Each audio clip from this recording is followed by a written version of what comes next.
Thank you, Madam Speaker. I rise to encourage my colleagues from both sides of the aisle to put aside this rhetoric and to find a way to work together to pass the Violence Against Women Act, to move this important legislation forward in a way in which we can reach a resolution. I come to this as a former prosecutor who has seen firsthand the implications.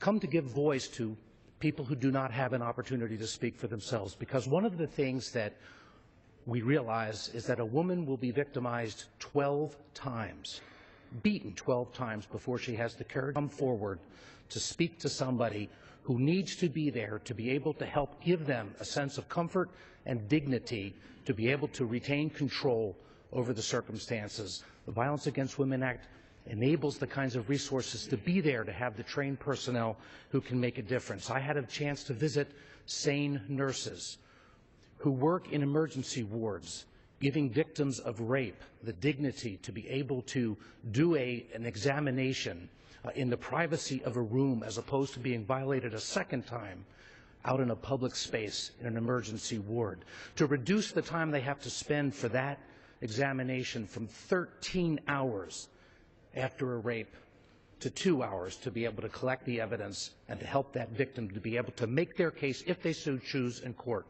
I have seen the chance to work with victims of violence on college campuses, 1 in 4 women who have in college campuses who have reported that they have been victims of rape or attempted rape.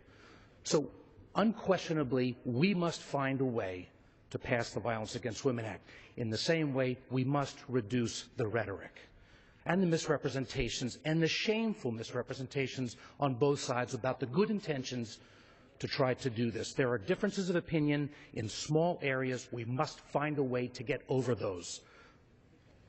I rise today to make sure that we give a voice to those victims, to work together to find a way to pass the Violence Against Women Act. Thank you. The gentleman's time has expired, and the gentlewoman